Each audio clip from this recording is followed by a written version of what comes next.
নমস্কাৰ, মই গীতাঞ্জলি বৰা। মই আকৌ এটি নতুন ভিডিঅ' লৈ আপোনালোকৰ মাজলৈ আহিছোঁ। প্ৰথমতে মই এক্সেছৰ আপডেটখিনি দি লওঁ বাৰু, যিহেতু ৰেজিষ্ট্ৰেশ্যন চলি আছে। এই ফেব্ৰুৱাৰী মাহৰ শেষৰ ফাললৈ যোৰহাট আৰু শিৱসাগৰত ক্লাছটো হ'ব। গতিকে আপোনালোকে যদি কোনোবাই কৰিম বুলি ভাবিছে তেনেহ'লে ৰেজিষ্ট্ৰেশ্যনটো সোনকালে কৰি ল'ব। আচলতে এক্সেছে মানুহৰ জীৱনটো কেনেকৈ পৰিৱৰ্তন কৰে সেই তাকে লৈ আমি অকণমান কথা পাতিম।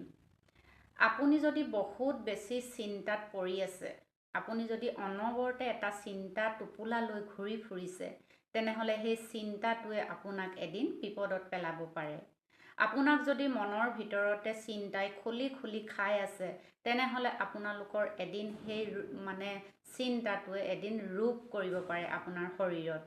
গতিকে আপুনি এইখিনিৰ পৰা যদি মুক্ত হ'ব বিচাৰে, তেনেহ'লে এক্সেছত আহক, ক্লাছ কৰক, নহ'লে বা আপোনালোকে এটা ছেশ্যন লওক। ছেশ্যন ল'লে আপোনালোকে গম পাব আচলতে কি হয়, আৰু গম পাব আপোনালোকৰ সেইদিনা কেনেকুৱা ধৰণৰ এটা ফিল হ'ব, অনুভৱ কৰিব পাৰিব। গতিকে আপোনালোকে প্ৰথমতে এটা ছেশ্যন লৈ চাওক, তাৰপিছত আপোনালোকে ক্লাছটো কৰিব পাৰে।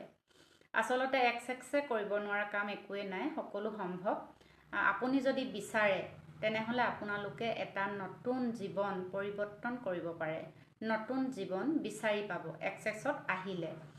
আপুনি যদি বহুত বেছি চিন্তা কৰি আপুনি একোৱেই সিদ্ধান্ত ল'ব নোৱাৰে, একোৱেই বিচাৰি নাপায়, সকলো ফালৰ পৰা কেৱল আন্ধাৰেই দেখে, বহুত বেছি আপোনাৰ ওচৰলৈ সমস্যা আহিছে, আপুনি একোৱে কৰিব নোৱাৰে, আপুনি সকলো ফালে আন্ধাৰ দেখিছে, তেনেহ'লে আপোনালোকে এক্সেছত আহক, আহি নিজৰ জীৱনটো পৰিৱৰ্তন কৰি লওক।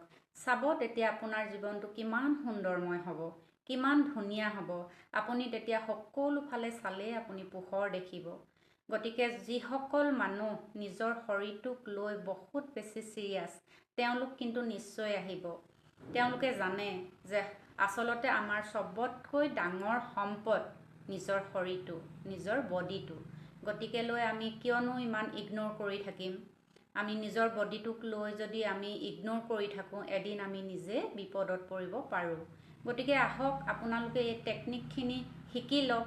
এদিনৰে ক্লাছটো হয়, এদিনৰ ভিতৰতে আপোনালোকক সকলোখিনি কথা বুজাই দিয়া হ'ব, শিকাই দিয়া হ'ব, আৰু সেইখিনিক আপোনালোকে ৰেগুলাৰ প্ৰেক্টিছ কৰিব লাগিব। যেতিয়া আপুনি ৰেগুলাৰ প্ৰেক্টিছ কৰিব, লাহে লাহে আপোনাৰ সকলো সমস্যা দূৰ হৈ যাব। অকল হেল্থৰে নহয়, সকলোৱে ভাল হ'ব। মানি আপোনালোকৰ যদি প্ৰব্লেম হৈ আছে, মানি প্ৰব্লেমো আপোনালোকৰ ভাল হ'ব। গতিকে আপোনালোকে আহক, এক্সেছত আহক, আপোনালোকে আহি আপোনাৰ নিজৰ জীৱনটো আপুনি সুন্দৰময় কৰি লওক, পৰিৱৰ্তন কৰি লওক। ধন্যবাদ।